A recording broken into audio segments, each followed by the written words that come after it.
Okay, the moment that you haven't been waiting for here. Thank you. Thing. Anyway, so this is going to be video number one here for diving into the Hartnell console, as you may or may not have seen in my intro video. Was it in the intro video? It doesn't matter. Anyway, my taking it out of this container to find out that not only is it fallen apart, but it is almost completely fallen apart. Oh dear. The little bit that I had made. So, I'm going to take it back out and keep on keeping on with it here. Here we go. Your garbage. Okay.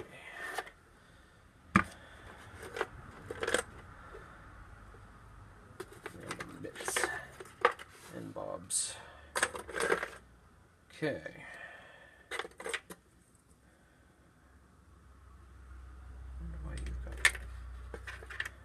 don't know why I've got that.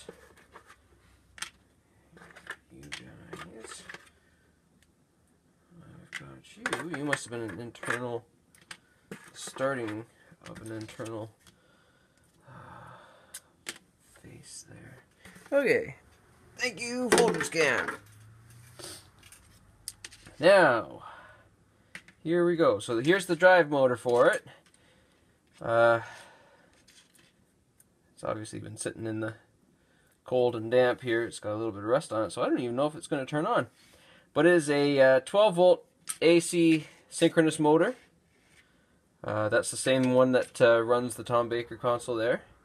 So I am going to... I obviously don't have a plug soldered onto it yet for an actual adapter, but I'm going to just cheat and shove the wires in places that you shouldn't be shoving wires. Well, it's only 12 volts, but I'm going to see if she'll turn on. So, switch is off. Probably going to have to install a different switch on it, because I think I'm going to need to run the time rotor. I think I'll end up running the time rotor and main power off the same switch. We'll have to see. We'll have to see how she goes. Alright. 12 volt AC adapter, right? Right. Don't do this at home, kids.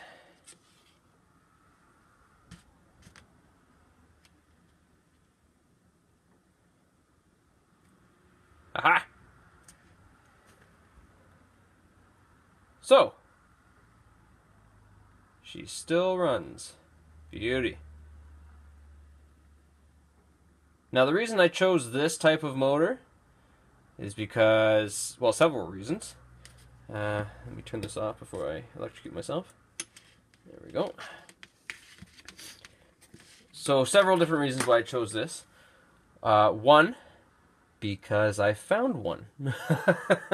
The motor in this came out of an old, it was some sort of a fiber optic lighting up UFO light thing. It slowly spun a color filter. It had, like, you know, just different speckles of color on it, and it slowly rotated in between the light and the bottom of all the fiber optics that came out at the top. So they would, you know, sparkle in different colors and blah blah blah. So that was, you know, and that ran off of the adapter that this one is running off of, 12 volt AC. So that's number one reason why I chose it. Number two, obviously it runs at as close to a perfect speed as you're going to get all in one mechanism without having to gear it in any way. And number three, it runs basically silently as compared to, say, like the 9th and 10th Doctor's play set, which just sounds like you're grinding the clutch out of your car when it runs, which would have been a problem if I had decided to go with my own simple DC motor with gears and trying to find the correct ratios and then trying to dull that noise down. It would have been a long endeavor. And why do that when I found the perfect motor right here? Now, the only issue I'm going to have with it well, it'll be the same as that one, is the fact that it is a 12-volt AC motor, and a lot of electronics that you're going to find that you want to put into something like this are probably going to be DC. So that's always a little bit of a predicament. One workaround for this one was the fact that the lights in here came out of a 12-volt AC LED light. It was I think a spotlight or something for track lighting. And so I literally ripped the light bulb apart, and Bob's your uncle. You've got a small little circuit board that runs all the LEDs that runs off of 12-volt AC. So I believe that's how I incorporated not only the LEDs in here, but also the flashing LEDs for the time rotor. That was a circuit board and lights they're like one of those little roadside emergency flashing things that I guess, are supposed to put around your car if you have an accident at night. But, I mean, like, somebody would have to be literally on top of you before they saw these things flashing in the dark. Anyway, that's not the point. The point is that they flashed, and I'm pretty sure that's how I wired them in. I wired them in through that little circuit board that came with the light. Anyway, this works. So that is very good, because this one I had to order off of eBay, and finding a 12-volt AC as opposed to anything else, a 120-volt, I should say, AC, is very easy to find. A 12-volt AC, more difficult. So this one came probably from China. Took probably 2 or 3 weeks to get to me at the time. Anyway, I'm happy that still works. So that's something. So let's see where we stand with this. Here is the obvious hand in the way. Woo. We have to be gentle with this. So here's the basic mechanism. So the motor is going to sit in here. I'm going to have to clear all this junk out. I think I just hot glued it temporarily in place. Although it does seem like there might be a little bit of super glue on there. Why don't I use like a good epoxy? Because I didn't have any at the time, and I didn't feel like spending the money. And much the same is going to go for right now. So, just some standard Lego pieces. Now these are feeling a little tight. I'm not quite sure why, but we will have to see. So it just hooks in using some more Lego. Go Lego. And, oh, sorry, that's not Lego, that's Mega Blocks. That's probably why I used them. Or at least the purple pieces. Not sure about the rest of it. And then sat upon this is the mechanism I'm going to use for rotating the inner part of the time rotor. So that is a clock motor that I tore most of the, it's one of those square with a single, I believe, AA battery casing. So I ripped that open, cut out as much as I could from it without interfering with the gears and the motor. This is going to run off of a button cell battery. That's going to be the difference, because I believe a standard clock motor runs off of a single AA battery, 1.5 volts, and I believe when I shoved a button cell battery in between these two wires, obviously a clock motor, how fast does it spin? Well, it rotates once a minute. When you take out all the rest of the unnecessary gearing for the hour hand. When you have just the second hand, then it spins one rotation once a minute, which is too slow for the inner section of the time rotor for the Hartnell console. I remember I did the calculations for it, and I can't remember if it was once every 15 or 20 seconds or once every 30 seconds it rotated. Anyway, point being when I shoved a 3-volt button cell battery in between here, I'm pretty sure it increased the speed of the motor without frying it, and brought it up to as close as I think I'm going to get for the proper speed for the rotation. So I'm going to go and find that button cell battery, or one of the like, and see if that still rotates.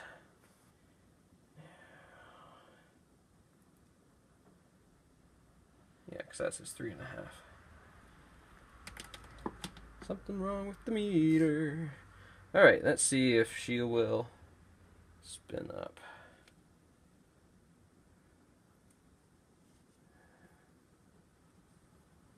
Yep.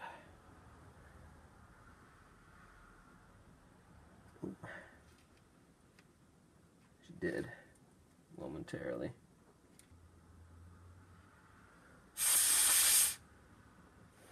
Let's see if a little bit of WD will help. That's got her going again. Okay, staring at the side of my face here. And staring at my nose, great. Hope I trim my nose hairs. Sorry, I've got a friggin' cold too, which is one of the reasons why I am not only behind in videos, but this one is, I should say, slightly more behind on this one. Alright, so now that's spun up here. Okay, so the way this thing is going to be wired up, and I was right in thinking I'm going to need a new switch, because that's only a one-way switch. Or like a single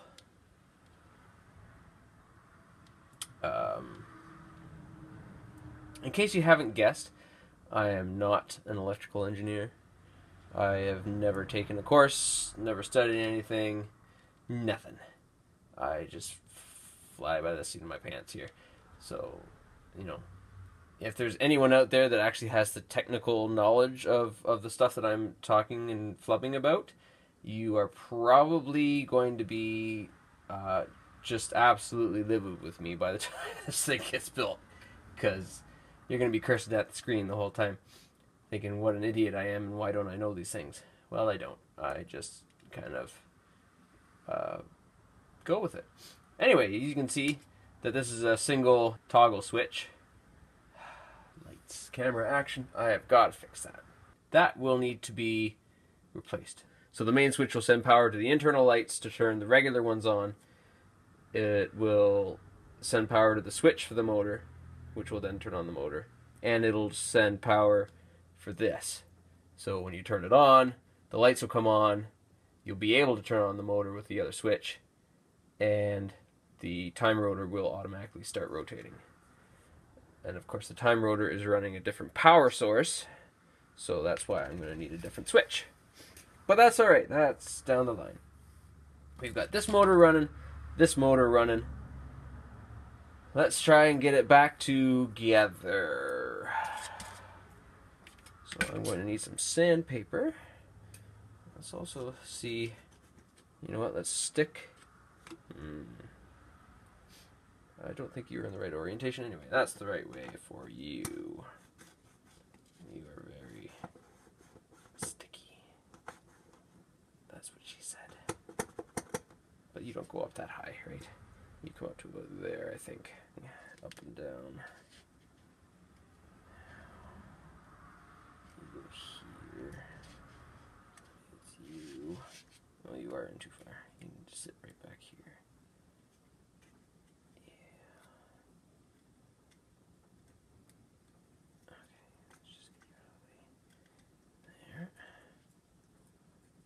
Getting everything to run down, and this one is going to be tricky.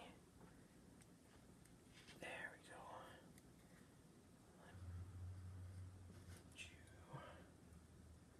There we go. Are you off? You are off, okay. Alright.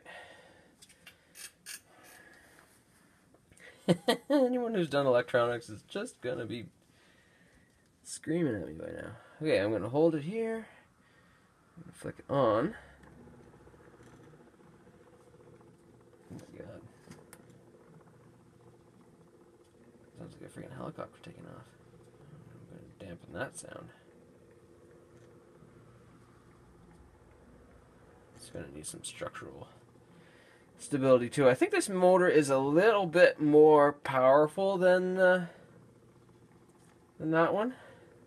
This one, if it had any sort of resistance at all, it would. The thing with the synchronous motor is it'll run both ways. Just depends on which way it decides to go, which, you know, orientation the magnetic field is in there when she starts. So if there's any sort of resistance, or at least enough resistance... Oh, this is powerful. Yeah, she just blew out the glue on that. Alright, well, that's good to know. This is going to go up and down no matter what. Normally, especially with this one, if there was any sort of resistance and the whatever you want to call it, the up and down motion, it would stop and go the other way. So if it got caught up on anything, you would just see it kind of bounce. It wouldn't go up and down all the way. It would just kind of bounce, or it would go up, hit the resistance, go back down, come back up, hit the resistance, you know. This thing just, it sounds like a friggin' helicopter going off. Wow. All right. But we have up and down.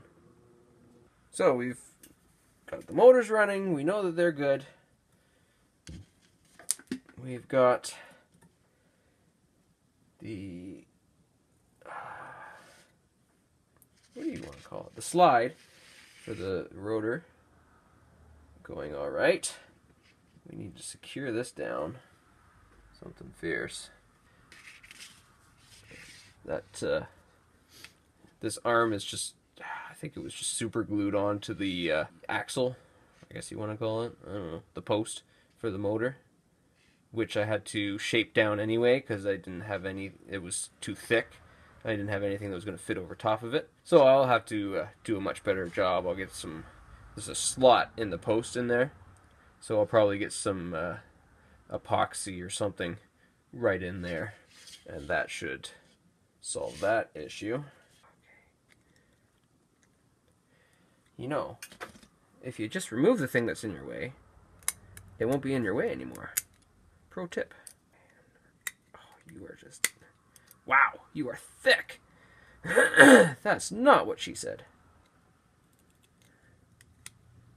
Now, let's make sure she's lined up properly. I don't like how she's wobbling in there. I wonder if I can... You know what I need? I need to zip tie this thing in somehow.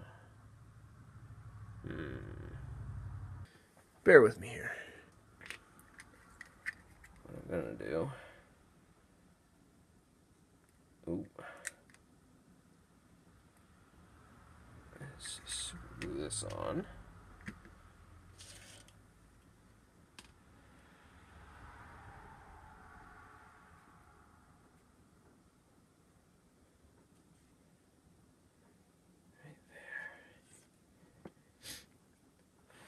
It's times like this that I really wish I had that accelerant spray. That stuff is useful. I don't have any. So my thought is I'm going to take a piece of plastic.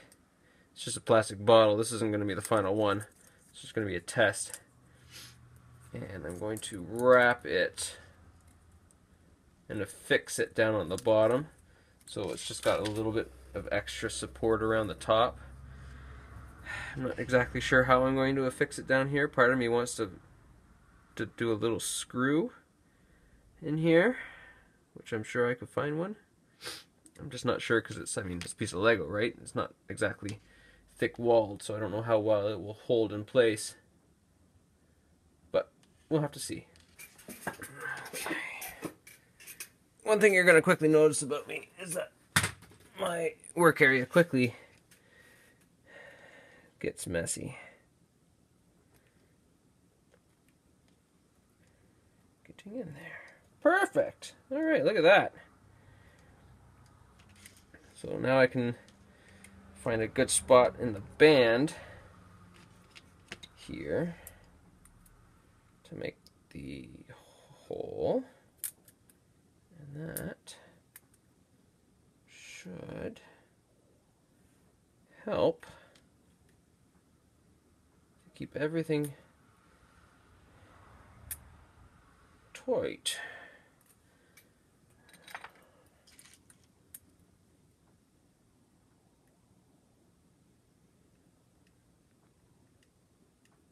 Thank you, light. Line it up. Oh, come on. This is not the right screwdriver. There we go. Boom. When I tighten this, it should suitably tighten that band down. Just enough for a little bit extra support. You couldn't see that anyway. Beauty! Alright, so that's some extra support for the motor. As I said, never throw out your screws if you're into this sort of thing. If you didn't know that already. Because you never know when one of these is going to become very handy. In there. There we go. And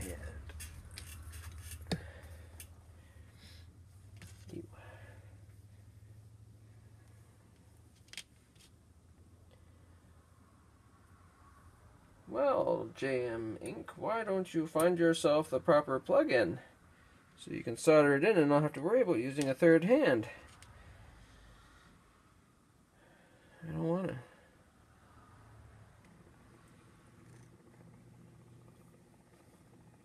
Oh, that is some tight clearance in there.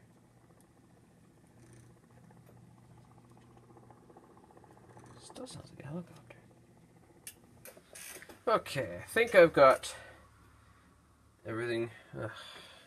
Okay, I think I've got everything as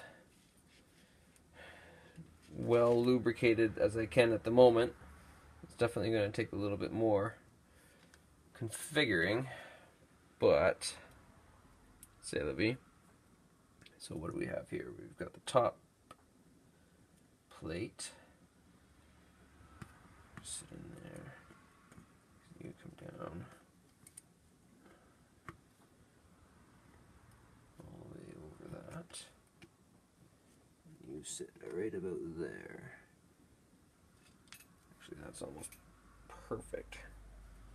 As to where you used to sit. Forgot how tight the tolerances were in here. Let's get you back in place. I'm not going to take the glue off of this one. I know I really should. Actually, what I should do is just use the liquid stuff. I know I really should take it off, but it's going to help me position it properly.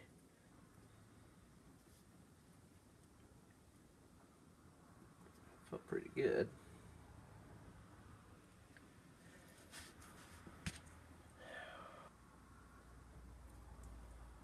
Go. That's back in place.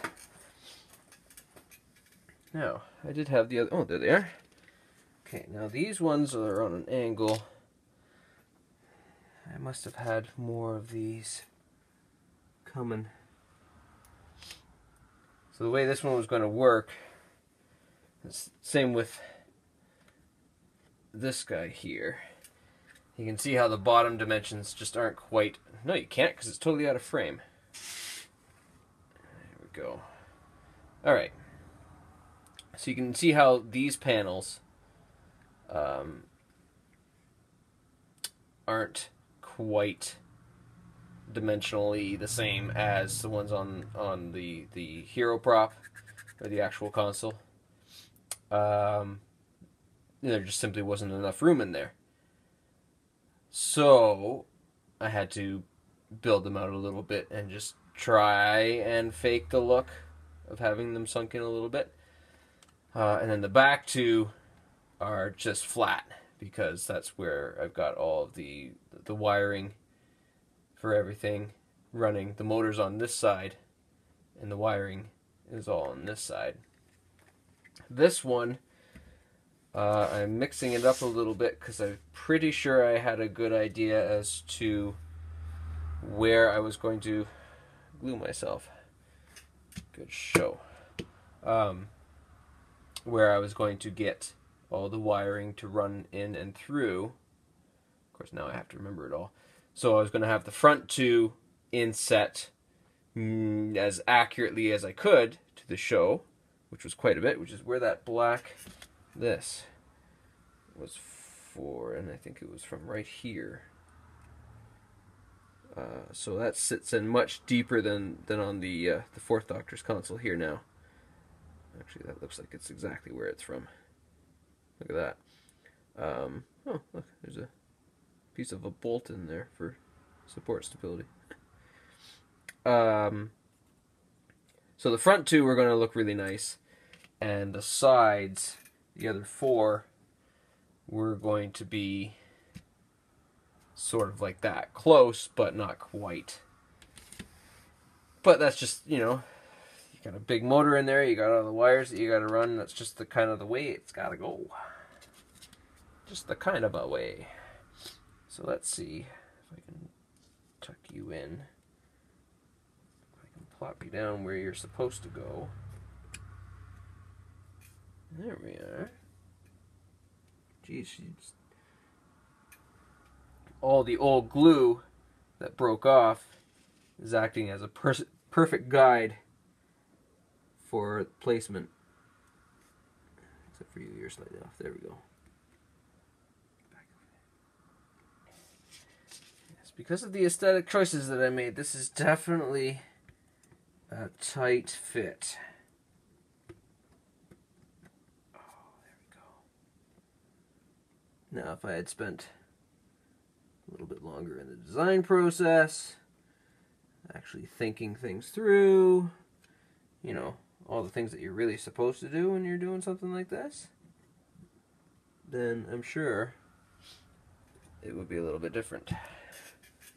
But I don't work like that. I kind of, as I may have said before, I fly by the seat of my pants, and whatever happens, happens. I will eventually figure it out.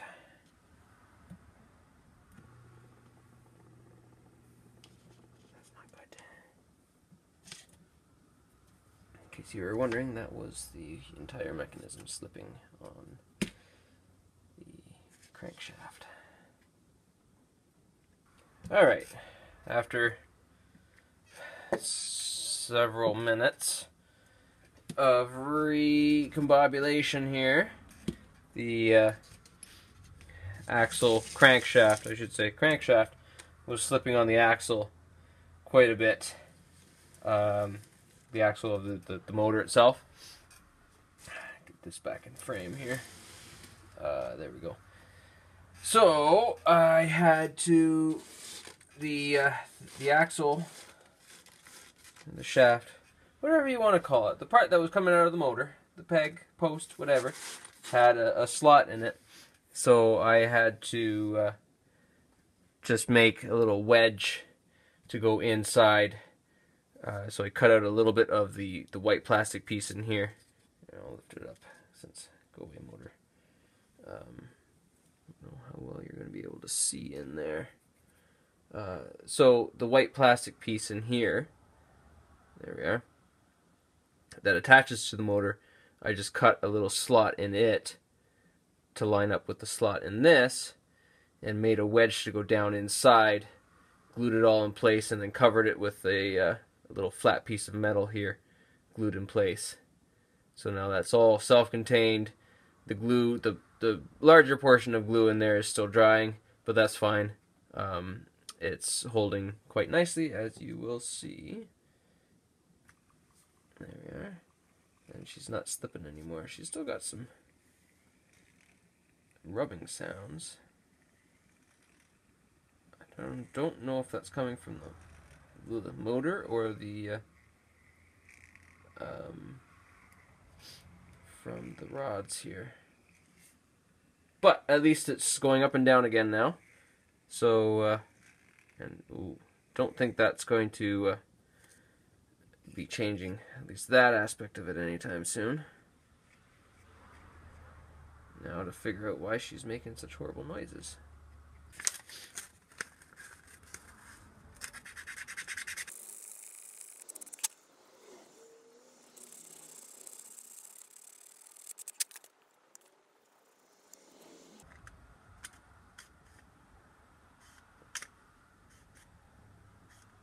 Still very tight. I don't know why. They should be perfectly positioned. Something must be slightly warped. I know I don't want to do this too much.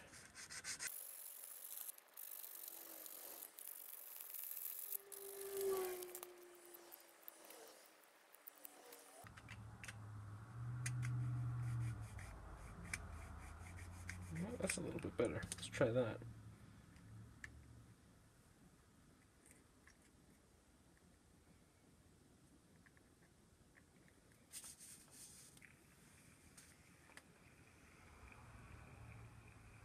Well, that'll do.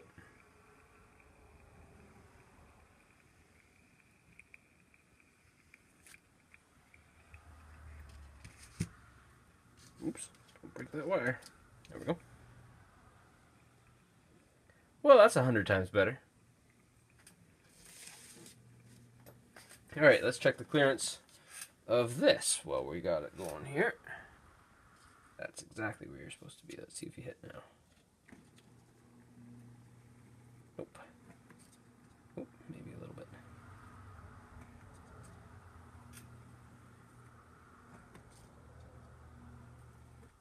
I can see where it's hitting, so that's alright. No biggie. That can be sanded down. Oh, have the back of my head view there. Alright. Not bad. Alright, I cleared up the areas that it was hitting along. Oops. Gotta stop moving it.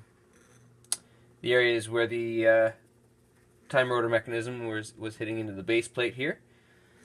So that looks like she is all good. Now I think I can figure out where all the rest of my components are in here. This is the old coffee jar here of bits and bobs and things. Oh, there's a plug. Look at that. Isn't that handy? I've forgotten about all of this stuff. Okay, so we've got our original base plate. Or sorry, well, yeah, base plate, I guess. Measurements here. This would be the top of, or sorry, not the top, but the base for the inside of the time rotor. So this is going to be sitting somewhere here. This was a start for a basket for the bottom. Don't know. I think it's a old piece of like window screen or something that was just super glued into a small plastic ring and then spray painted. I'm probably going to need to do a better job than that. This was another version I had made. Well, this actually had an internal ring, which would have been this. Yeah, so that would have sat in there. Again, this is kind of a wonky job. And then we have a whole bunch of other pieces. So I've got, I was starting work on a time rotor here, but I'm going to be doing this all again, I think. I am not happy with the way this was coming together, especially because I needed This one used pins instead of any clear plastic, because clear plastic in this size is pretty brittle. But I think this is going to be getting a redo. Alright, so we've got our plug. That's handy. This looks like another attempt at the main switch, but again, I'm going to be swapping that out for another one. I'm pretty sure I've got one somewhere that'll run multiple things. And this is all hodgepodge wired into here. This is the circuit board, the converter for, this is the same kind of light I was talking about. So, and then I've got it running down here on one circuit to there. What is this? This is a blinky light of some kind, I believe. I think these were the lights I was going to use for shining under the time rotor, but I'm thinking of changing that whole mechanism to actually see if I can incorporate some, if I've got some fiber optics, because there's the three little lights inside the time rotor itself that flash 1, 2, 3 at a steady pace. I think I'm going to see if I can incorporate fiber optics and run them that way. Let's also maybe consider getting this soldered into the, I guess I can just screw it in, I don't need to solder it in. Oh, I'm hungry. Alright, let's see what we can do here. Now, find the other piece in the third hand here.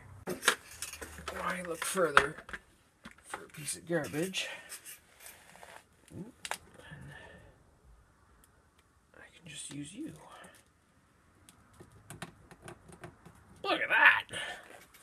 Ain't that pretty? Not my face. Get up there, stay up there. Look how cluttered my workspace comes, like that. Almost instantaneously, as soon as I get working. That's just me. You just don't argue. You stay there. Somebody's in trouble.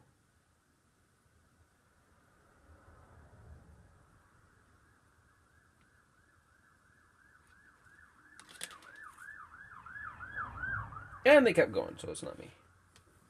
Alright, let's plug this old circuit board in and see if it explodes. I do know that this is running off of the same power. So, switch is off. Wires are not touching each other.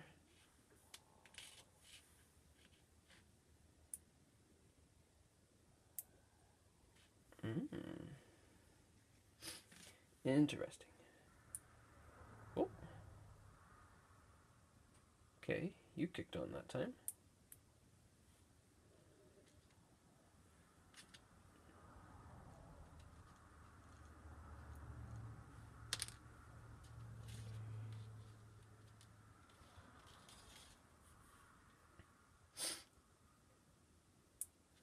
Well, we got the main light working again. I think I'm ditching this little circuit board anyway.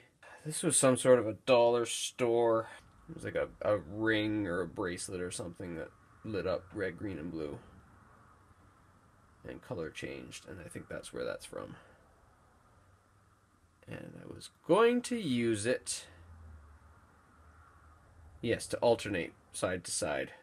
One on, one on, one on, one on. That's what I was going to use it for. But I don't think I'm going to do that anymore anyway. So, I think we can safely discard of that.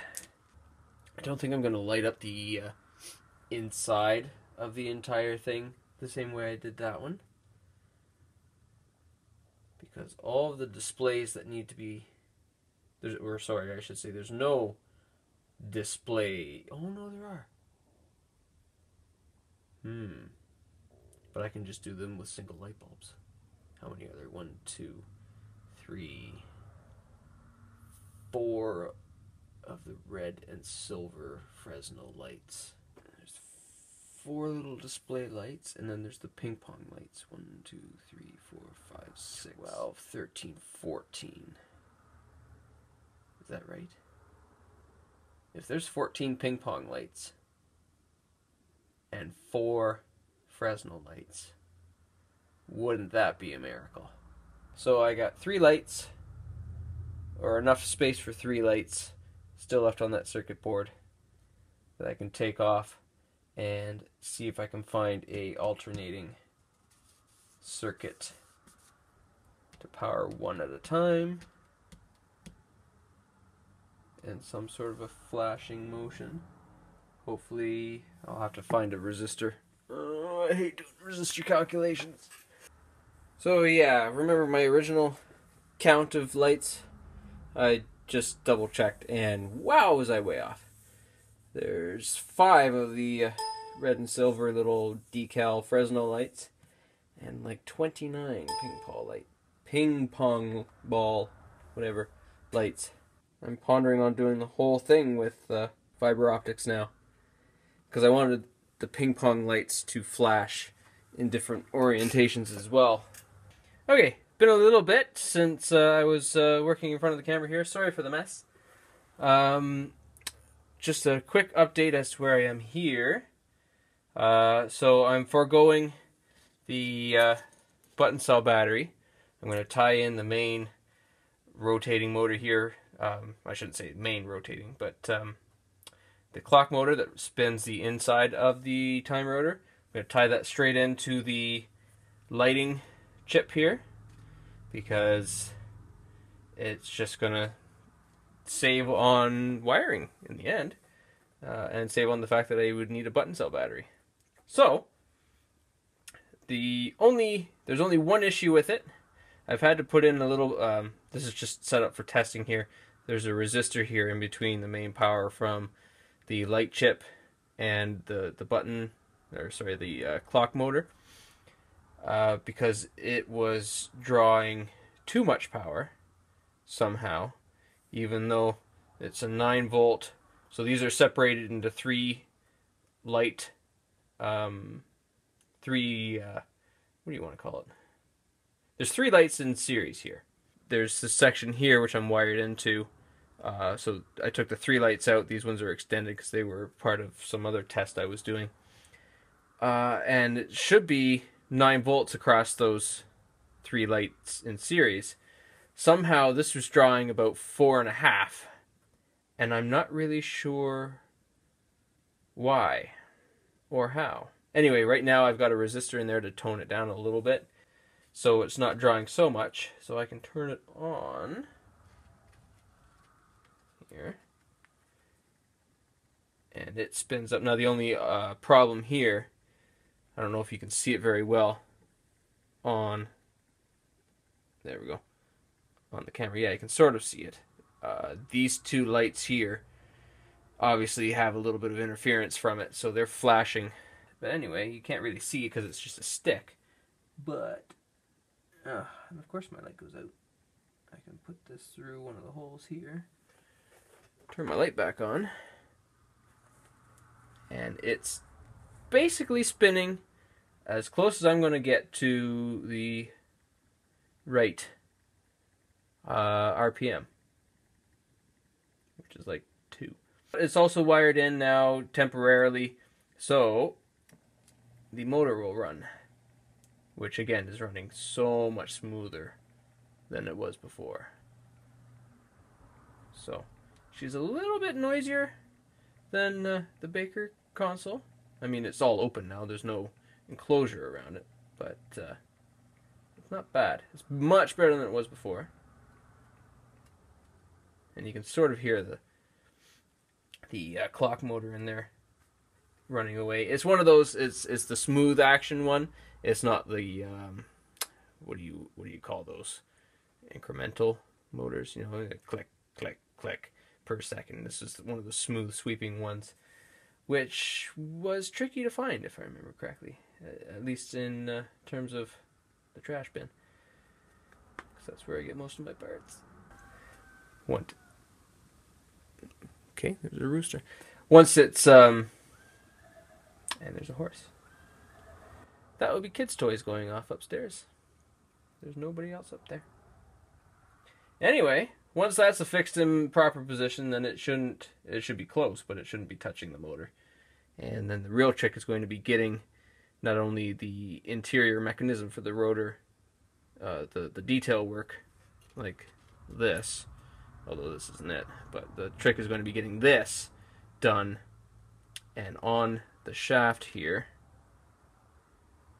because just a tiny bit of the shaft sticking out, getting that on there and having it line up straight. Because otherwise it's going to be all wibbly wobbly when she's turning, and I don't want that. I want it to look nice and clean. Which is also why I'm not using this one, because it's all bent like a banana. Anyway, before I fry something, I should probably turn this off and carry on. So as an update as well, I'm pondering the idea of using this switch, keeping it for the switch for the, this is probably hard for you to see, but keeping this switch for the main up and down rotor movement. And so what I'm thinking of is one of the panels has a lever. I'm going to unplug this here. So one of the panels on the Hartnell console has a lever similar to this, only, oh, well, actually I should say this one here, single, obviously not with the big red ball on it, but, so what I'm thinking of is seeing if I can file this down and have it come up inside there, and then have the knob, the detail decoration knob affixed to the top of this, so it will actually be a working, you'll have to move the lever up and down to get the time rotor to go. So that's an idea that I've been pondering. Also, I should say, the reason this one is designed, it's actually designed a little bit differently. This one, while the top plate is, you can't see it for these side panels, but there's two plates in here just like this. So you have the base plate and then the top. And they're all screwed together, but this is actually essentially permanently fixed in place. If I had to take it apart, it would be a nightmare. And all the lighting in here, all the wiring, it's all connected in here down into the main chip, and getting this thing apart, it just wouldn't go very well. Chances are it would be a one-way trip, and that would be that for her. So, obviously not wanting that to happen again, turn you back on, because you're pretty, and I like you.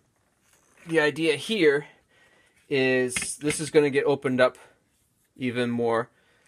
This is going to get opened up even more. This was just quickly and hastily done. Wow, there's lots of residue left from the super glue. So the way it's going to be put together is it numbered? It is numbered. Yeah, right, I forgot. 1 and 1. Everything will be able to come apart. So while it'll have the same kind of side panels on here to cover up this seam, all of the lighting in here, I'm going to do my best to have all the lighting and the circuits to run the lighting affixed to this portion. And then anything I can't, I'm going to put some sort of a connector in between the two. That way, if I do need to take it apart, it comes apart. I just unconnect or disconnect the wires, and then I have much better access to the inside if I need to.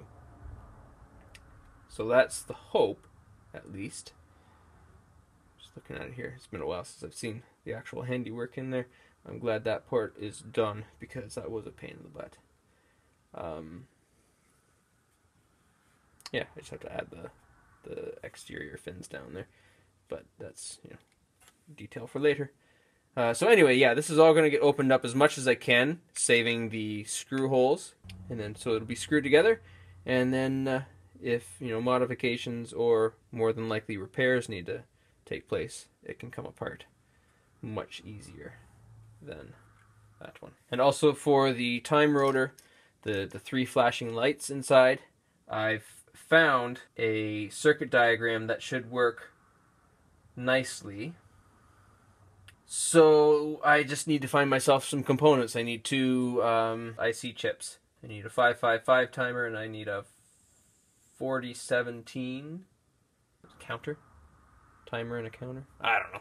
Anyway, those two chips combined with a resistor here and there should give me a decent pattern for lighting up 3 lights in sequence. Okay, pardon the dehumidifier. I'm just too lazy to get up and turn it off. So, this is not, obviously not the final product here. This is just a quick test fit. So I've replaced the motor, essentially I've replaced the motor from the clock with a, oh, you're not even going to focus on that. There we go. So I've replaced the motor, the clock motor, with a small little DC motor that came out of an RC helicopter.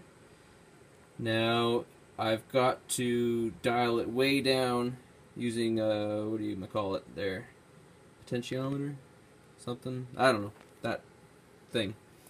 So that's dialed down as slow as I can get it without it stopping completely.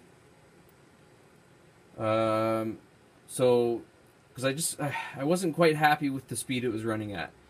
Looking back at the show, it spins at about, it's probably about 3 RPM.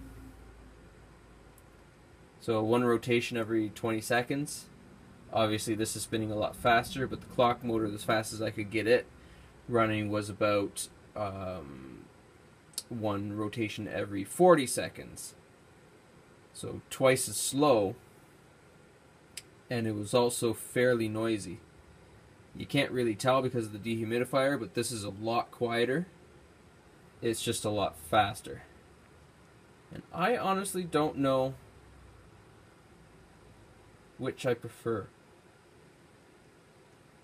I might end up going with this one just because it's a lot quieter. The question will be, will this burn out the motor? I've got a spare one. But if it does, then chances are it'll only burn out once I'm completely finished it, which is another reason why I'm going to make it so it can be taken apart. But yeah, I'm not sure. What do you think? Faster or slower? Faster and quieter, slower and louder. Because this is incredibly quiet compared to the clock motor. Go figure. I had to take out the, I don't know if you can see in there. Let me focus here. Somewhat. There's 2 gears, well, actually, no, sorry. There's 1 gear in there missing right now. Because when the motor was running off of the gear it's on now, it was also spinning. There's a gear back here where the, let me get my finger in here, where the circular piece is, there was a gear. And then right below it, and to the side, is, you can still sort of see it in there, the actual main gear, the motorized gear.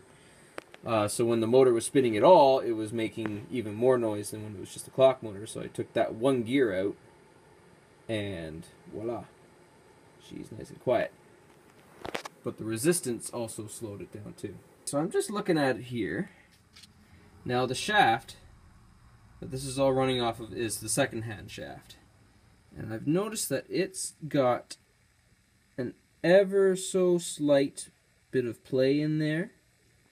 Will it focus? It will. It's very hard to notice it until you get up here. And you'll watch it. It's got a little bit of a clunk to it.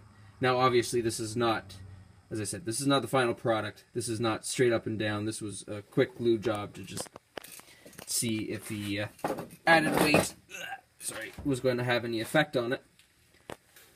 And I think this version is probably heavier than what the final version will be. There, see? So much quieter. So anyway, I've noticed that the shaft has a little bit of wobble to it. It's got a little tiny, like, fraction of a fraction bit of play where you can see in here. Oops. Okay, good. Turn it off then, dumb. There.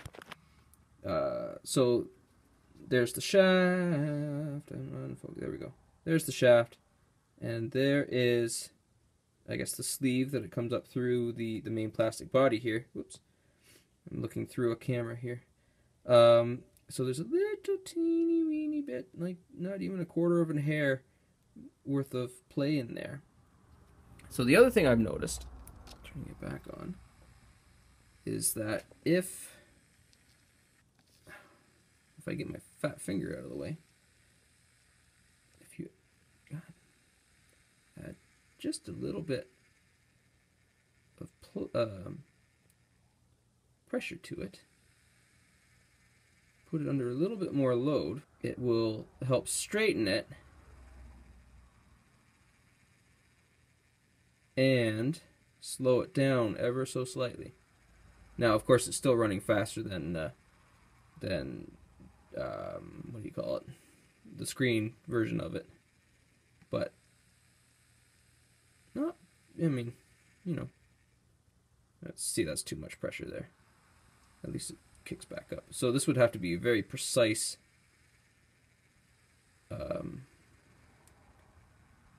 attachment here of some kind. Like I'm ever so slightly putting pressure on it. I wonder if that would just be enough to slow it down, kick the wobble out of it, and yeah, I'd have to look and see where. So probably have to go on after the rest of the plate. I'm not sure how that's going to work. I don't even know if that's going to be the final plate, because that one was, I was originally just going to have two LEDs flashing in there instead of trying to do all three. Me and my inability to let things go, which is why this whole motor mechanism has been replaced, because I didn't like how slow it was. There we go. So that's it, running both the motors. And then I can turn off the main. And obviously there's a little bit of power draw there that slows the rotor down, or the central column, but not by a lot. But I'll have to keep that in mind if I do end up trying to add a little bit of resistance to it, so that it doesn't have or not have enough power once it's running up and down. It'll have to be very, very fine tuning. Yeah, I think we're gonna run with it. It means I can get rid of all of this jazz, but I don't know if I actually want to do that. I might keep that on there just in case. Just in case this fails. Then all I have to do is shove the gear back in there, and it's back to running this, which would be okay. I wouldn't, I mean, at least it would be a backup. Anyway, there we are. All clearance issues so far are fixed up as best I can get them for now, without having the rest of the stuff installed, so I know exactly where I can cut to. And there's, okay, there she goes again. Okay, the motor for the rotor. I'm gonna have to choose names here. The motor for the column, central column, stopped for a second there, so I'm gonna have to keep an eye on that. But another thing I don't remember if I mentioned or not. So I know I mentioned the fact that this, Tom Baker console, the Fourth Doctor's console, and this one are going to have different. It's not going to be equal all the way around, right? The bottom section here. So the front two on this one are going to be deep set to coincide with the one on the show, where the black panel is inside here. The side two are going to be shallower because it's got to make room for the rotor piston things, I guess. And then the back ones are going to be just about flush because this motor is, I don't think it's necessarily bigger than the one that was in the other console, but I think the axle on it, it's got a little bit of a lip down in there. There, you can sort of see it there, straight ahead. And that lip is bigger on this one than it was on that console. So it had to be pushed backwards a little bit more because the flat panels on this one are on the back there, but they are where the main switch and connectors and the circuit board are. And that's the reason why they're flat, because they're actually on this side of the motor on that console. I'm slowing down a tad. I need to adjust. Anyway.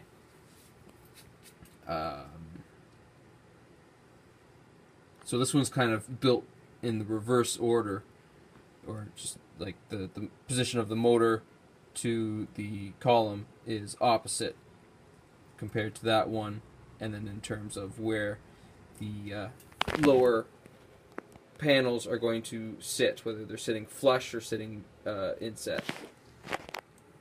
So I'm gonna have to find space back here underneath the motor to put the main switch, the main power switch, as well as the adapter, the connector for the adapter.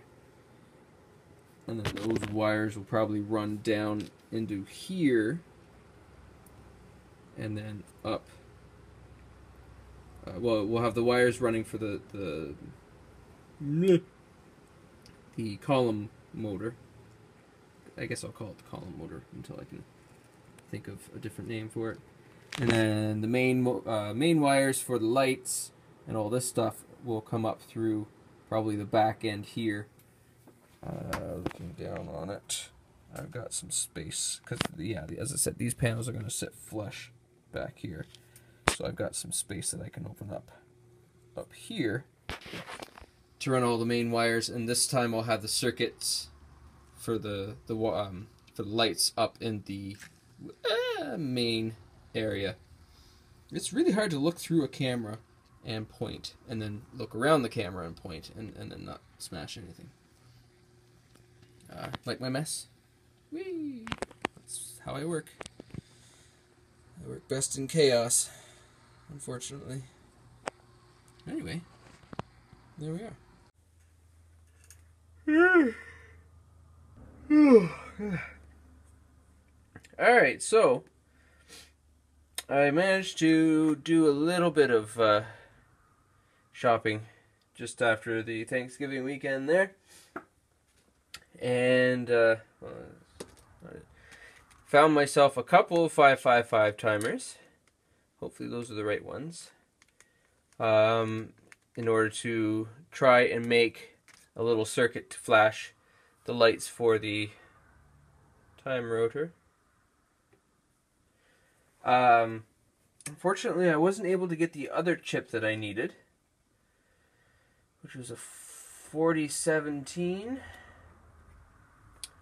So I have to see if I can either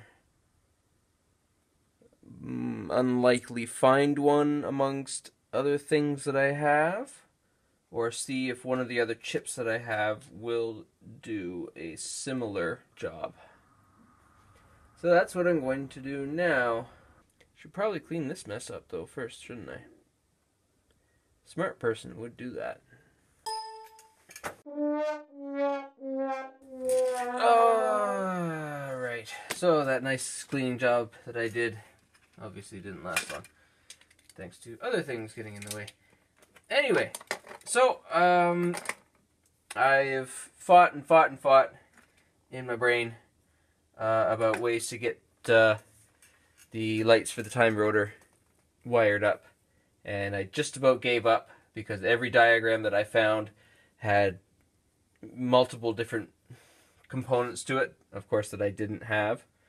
Or I would have all but one, and that one was very tricky to find. I was trying not to resort to having to order online, but I'm going to have to. Anyway, I found a circuit diagram that will do the job I'm looking for quite nicely. I only need one part that, well, at least I think. I'm pretty sure I've got the rest of them sourced. Anyway, it's going to be coming from China. Hooray! It's a 4017 chip. And yeah, it's going to be snail mailed from China as soon as I hit the order button on it.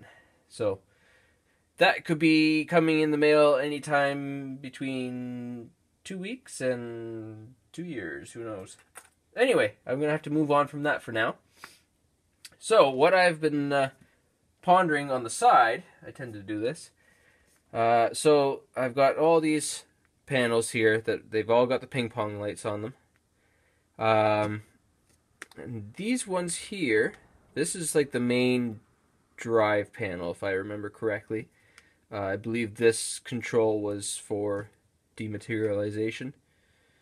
And if I remember correctly, I know I've read somewhere in this is tardisbuilders, I know I've read somewhere in this panel, these ping pong lights here would light up sequentially with, I believe they displayed either in-flight mode, or coming in for landing, or something. So I think I've figured out a way. I'm going to have them light up in sequence with the rotor moving up and down once you activate that. So when the rotor's all the way up, I think I will have this top light showing, mid-stroke will be these two, and then when it's all the way down, it'll be the bottom ones. I think that's the way I'm going to play it. A part of me now is thinking if I can do all three, so all the way down, and then these two on when it's halfway up, and then all three, or all six on when it's all the way at the top. I'm not sure. Anyway. God, I hate my brain. Now I'm thinking about new things. Oops. So the original plan here, I've got this switch here. This motion switch coming off. I think it was a printer. I don't know. So I'm going to extend this a little bit and get it somewhere inside back here. Can you see over there? Yeah, you probably can. And then attach it to the rotor mechanism. So when it's all the way down, it moves the switch all the way up. So that's next on the list of things to try and wire in here. So let's have a gander at that, shall we? So, as per usual, the great and wonderful ideas that seem so simple in the brain pan turn out to be a rather large conundrum in real life. So, the little lever switch there, wherever it's gone now, is not going to work. And of course my light's going to turn off, because I'm going to talk about lights turning off. Yes, so the original thought was to have it's got two on positions, one on the bottom, one on the top, and the middle was off. So the idea was somehow wire it up so, when it was on the bottom two would light up. When it was in the off position, or halfway up, it would switch to light up the midsection, and then when it was on the top on position, it would light up the top two. But I could not figure a way around getting it to light up the middle two. I tried looking at transistors and blah blah blah, and it's another one of those horrifically overcomplicated things that really seemed easy in my brain, but I guess it's not. So anyway, I am doing something that I didn't think I was going to do. I am making a slide switch. So here's going to be the main contact. It's going to go in here. It's going to nestle right in behind the rotor mechanism, probably affixed to the motor in some fashion. And it's going to have 3 stages on it. So I'm going to cut this just a small enough sliver out so it's not making contact. So there'll be 3 steps.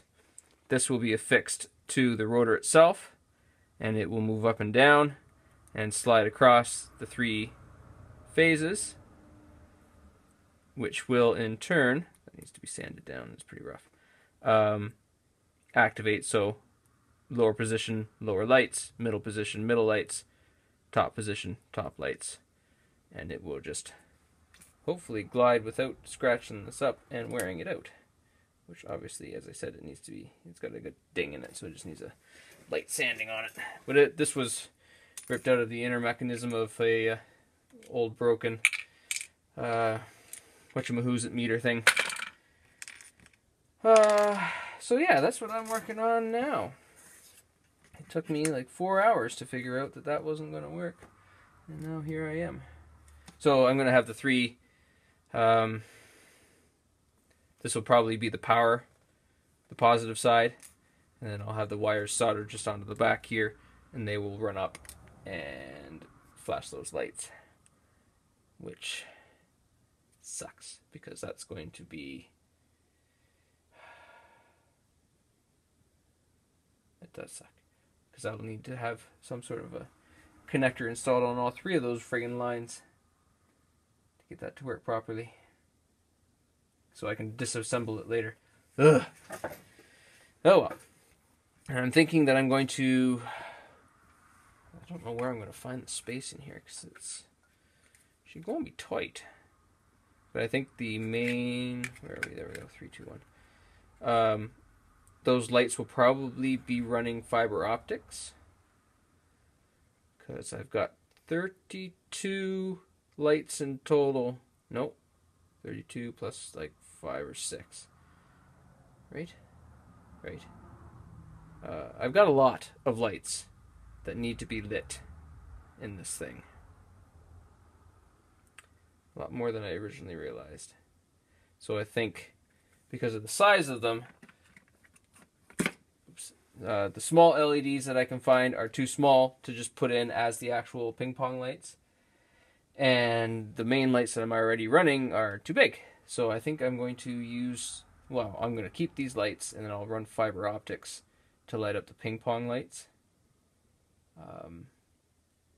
And that way I can probably squeeze at least 2, maybe 3 lights worth out of a single bulb. I wonder how many times I've backtracked in this recording. This is normally I just sit and ponder to myself and try to figure it out in my own brain.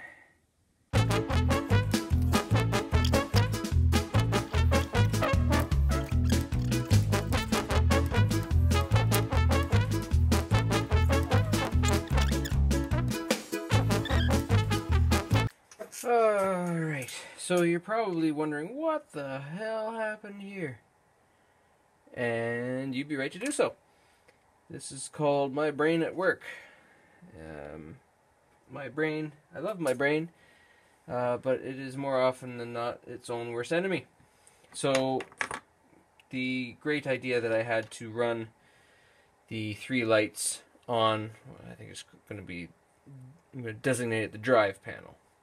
That's going to be the panels that got the main switch here for running the rotor, and it's got the 6 light ping pong lights that will flash sequentially as the rotor goes up and down. And what was my original plan was using this switch, and that flopped. So my next plan was using a sliding switch, something like this. Allow me to allow me to bring you to it. Bring the mountain. Here. Focus. There we go. So as the rotor, it's disconnected right now, but as it moves up and down, you can see the little spring in there holding. It's a little piece of, I don't know, thin film. Can't remember what it came out of. Doesn't really matter. it would slide up and down as the rotor goes and hit the plates, which would then send the light to, or send the power to the LEDs, making them flash. Focus. And that took me 2 or 3 days worth of work to sort out. That's not full days, but, you know. And failure after failure after failure. And I finally got it installed, wired, running almost perfectly for about 15 seconds. And then this little thin piece of plating in here that was the switch actually started to make a groove in the plates. Now the plates are not hard by any standards. They are actually the minute and hour hands out of another clock that I dismantled. Simply just because they conducted electricity. And they were malleable enough that I could bend them to whatever shape I needed, and they were there. But I kind of figured that they would be hard enough to withstand this little itty-bitty thing running over it. It's not sharp whatsoever, it's flat, it's curved, it's smooth, and it's actually within 15 seconds, dug a groove into the friggin' things. So I went and racked my brain again, and I ended up finding these. So these little pressure switches are what is going to be running these lights. And so 3 days worth of work totally down the drain, because I never thought to look for something like this. I really wish I had. Anyway, now I'm going to figure out how to stick these things in here, and all will be well.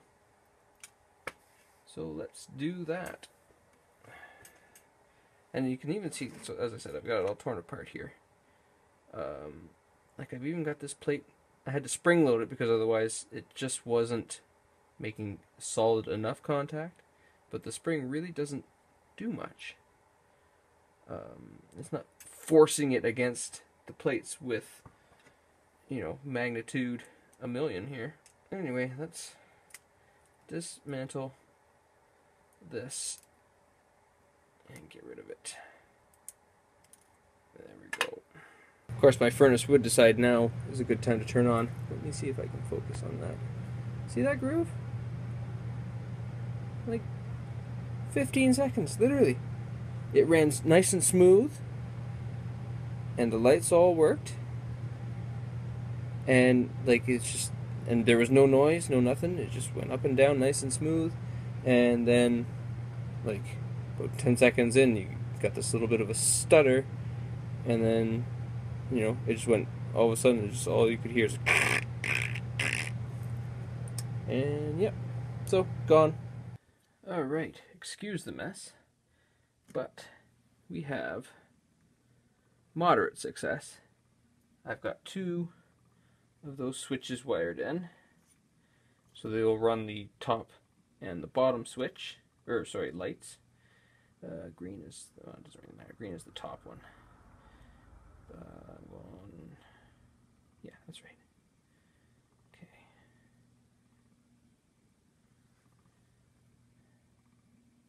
So they're upside down right now, but whatever. You get the idea.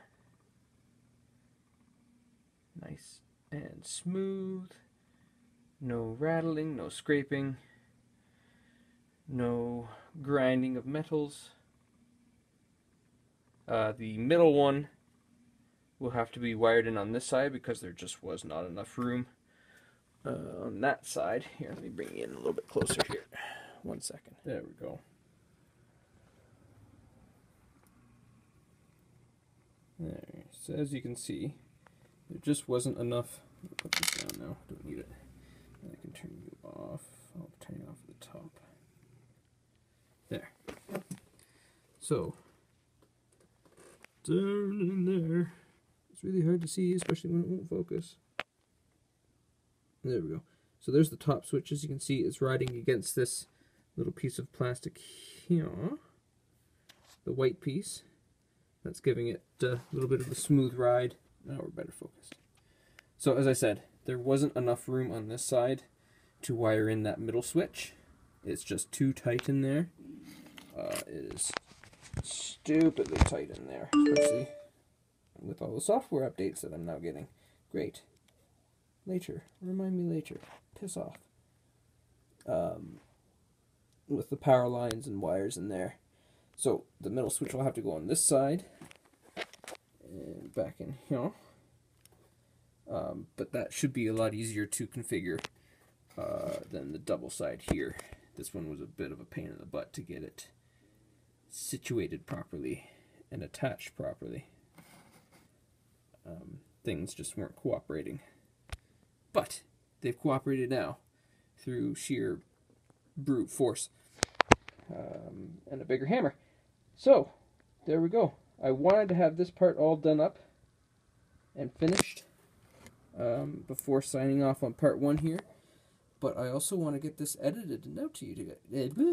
But I also wanted to get this edited and out to you. So, I guess stay tuned for part 2 when I'll have that last switch wired in there. And I'll be moving on to whatever's next. I don't know what's next yet. But it'll be a surprise. Woohoo! Alright. See ya.